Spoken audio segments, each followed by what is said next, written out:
जय श्री कृष्ण। गीतांक 108। श्रीमद् भागवत गीता, 5वां अध्याय, कर्म संन्यास योग, श्लोक 5.1 और 5.2। श्रेय विषयक जिज्ञासा, संशय समाधान। प्रस्तुति योगी अंश रमेश चंद्र भार्गव। प्रिय धर्म प्रेमियों, इस अंक के पूर्व हमने कुल 107 गीतांकों में श्रीमद् भागवत गीता के कुल 700 श्लोकों में से पहले अध्याय से लेकर चौथे अध्याय तक प्रथम 4 अध्यायों में कुल 204 श्लोकों का स्वाध्याय मनन किया। आगे इस अंक अर्थात गीतांक 108 से अब हम गीता जी के कर्म संन्यास योग नामक 5वें अध्याय में प्रवेश करेंगे।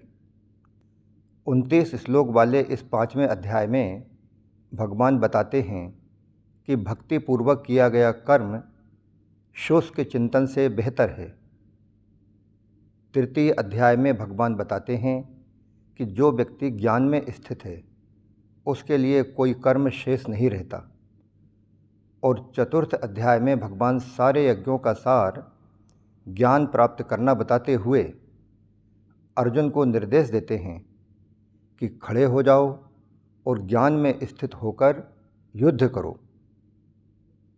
इस प्रकार भगवान भक्ति में कर्म को तथा ज्ञान से अकर्म को प्रोत्साहित कर रहे हैं। इससे अर्जुन दुविधा में आ जाते हैं। इस प्रकार पंचम अध्याय की शुरुआत श्लोक 5.1 में अर्जुन के इसी प्रश्न से होती है कि क्या बेहतर है, कर्म त्याग करना या भक्तिपूर्वक कर्म करना। इसके समाधान स्वरूप श्लोक 5.2 में भगवान अर्जुन को बताते हैं कि सभी कार्यों को मेरे समर्पित कर देना ही वास्तविक संन्यास है। तो आइए करते हैं 5वें अध्याय में प्रवेश। श्लोक 5.1। अर्जुन उवाच संन्यासं कर्मणां कृष्ण पुनर्योगं च संससि यच्छ्रेयेतयोरेकं तन्मे ब्रूहि सुनिश्चितम्। अर्थात अर्जुन बोले, हे कृष्ण, आप पहले कर्मों का स्वरूप से त्याग करने की बात कहते हैं और फिर कर्म के आचरण की प्रशंसा करते हैं। अतः इन दोनों साधनों में जो एक निश्चित रूप से कल्याणकारक हो, मुझसे वह कहिए। कौटुंबिक स्नेह के कारण अर्जुन के मन में युद्ध न करने का भाव पैदा हो गया था और उन्होंने भगवान से स्पष्ट कह भी दिया था कि मैं किसी भी स्थिति में युद्ध नहीं करूँगा। स्वजनों को देखकर अर्जुन के हृदय में जो मोह पैदा हुआ, उसके अनुसार उन्हें युद्ध रूप कर्म के त्याग की बात उचित प्रतीत होने लगी। अतः भगवान के शब्दों को वे अपने विचार के अनुसार समझ रहे हैं कि भगवान कर्मों का स्वरूप से त्याग करके प्रचलित प्रणाली के अनुसार तत्वज्ञान प्राप्त करने की ही प्रशंसा कर रहे हैं। वे ऐसा गलत अर्थ लगाने लगे। अर्जुन भगवान से कहते हैं कि कभी तो आप ज्ञान योग की प्रशंसा करते हैं, गीता 4/33, और कभी कर्म योग की प्रशंसा करते हैं, गीता 4/41। अर्जुन के मन में मुख्य रूप से अपने कल्याण की ही इच्छा थी, इसलिए वे बार बार भगवान के सामने श्रेय विषयक जिज्ञासा रखते हैं। कल्याण की प्राप्ति में इच्छा की प्रधानता है। साधन की सफलता में देरी का कारण भी यही है कि कल्याण की इच्छा पूरी तरह जागृत नहीं हुई। जिन साधकों में तीव्र वैराग्य नहीं भी है, वे भी कल्याण की इच्छा जागृत होने पर कर्म योग का साधन सुगमतापूर्वक कर सकते हैं।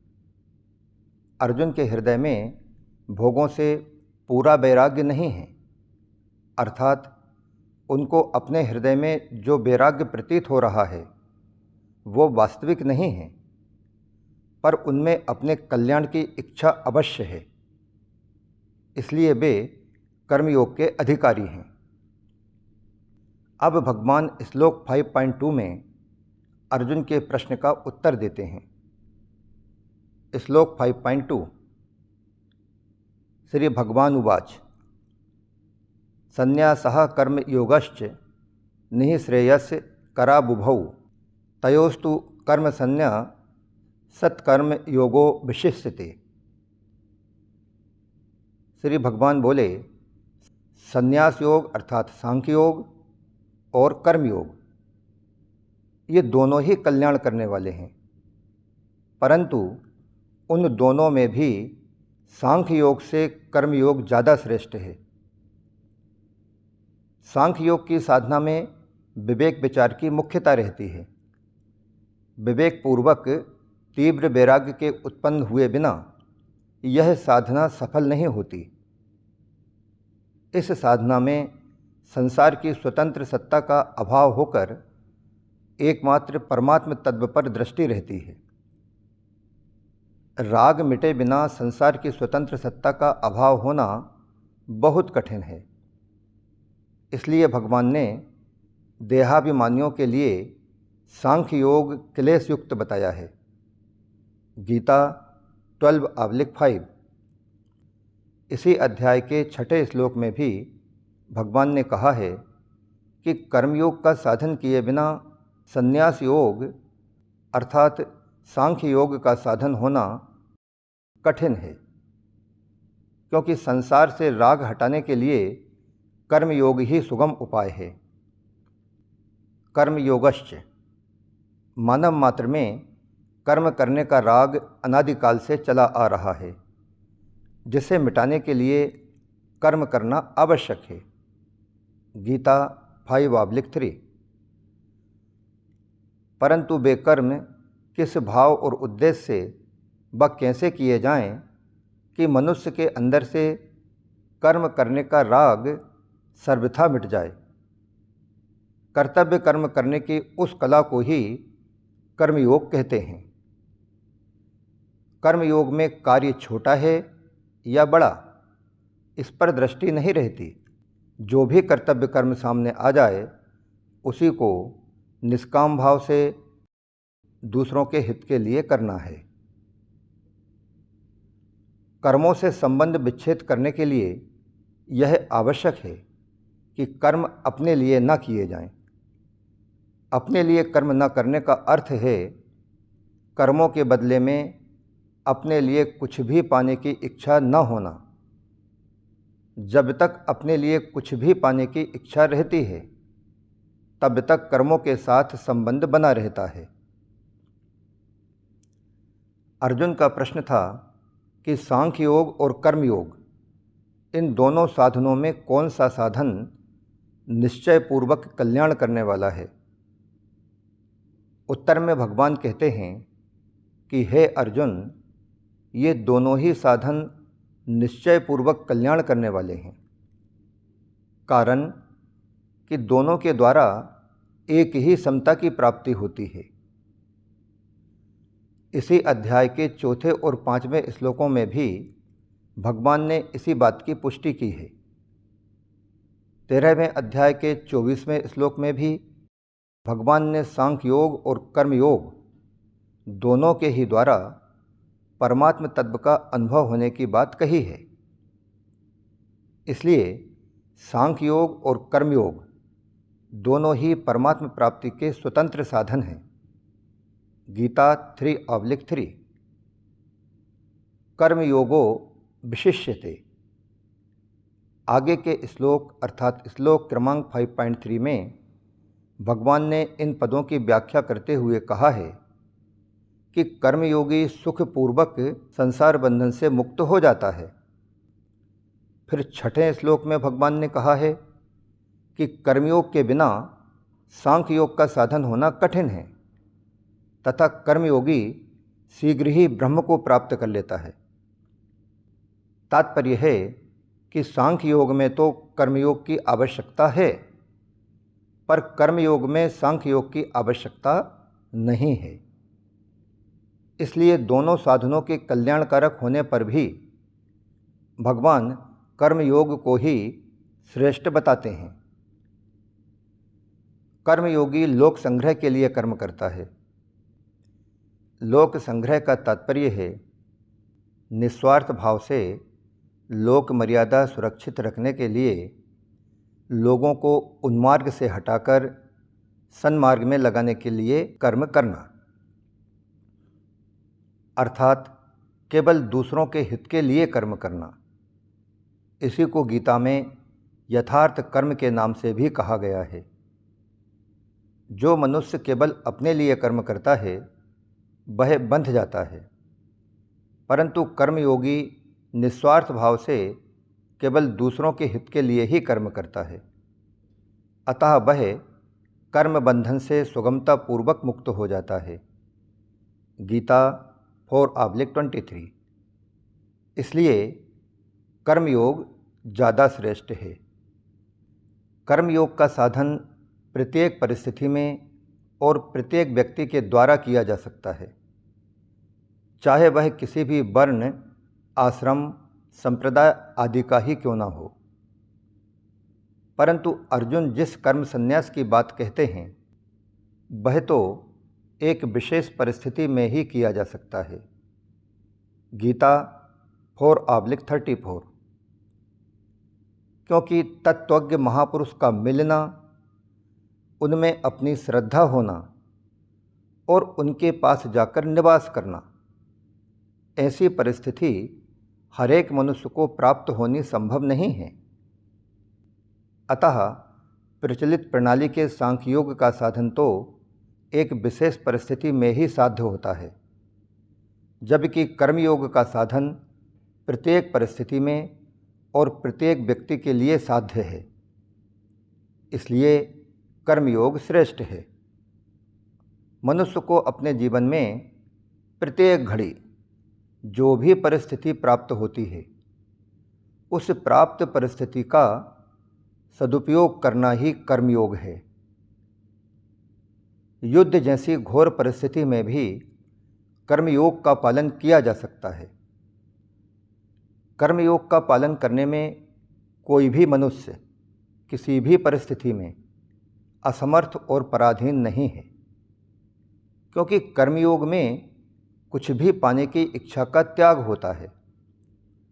कुछ ना कुछ पाने की इच्छा रहने से ही कर्तव्य कर्म करने में असमर्थता और पराधीनता का अनुभव होता है। कर्तृत्व और भोक्तृत्व ही संसार है। सांख्य योगी और कर्मयोगी दोनों ही प्रकार के साधकों को संसार से संबंध विच्छेद करना होता है। इसलिए दोनों ही प्रकार के साधकों को कर्तृत्व और भोक्तृत्व, इन दोनों को मिटाने की आवश्यकता होती है। सांख्य योगी तीव्र वैराग्य और तीक्ष्ण बुद्धि से कर्तृत्व को मिटाता है, लेकिन कर्मयोगी तीव्र वैराग्य और तीक्ष्ण बुद्धि न होने पर भी दूसरों के हित के लिए सब कर्म करके अपने भोक्तृत्व को मिटाता है। इस प्रकार सांख्य योगी कर्तृत्व का पालन करके संसार से मुक्त होता है और कर्मयोगी भोक्तृत्व यानी कुछ पाने की इच्छा का त्याग करके मुक्त होता है।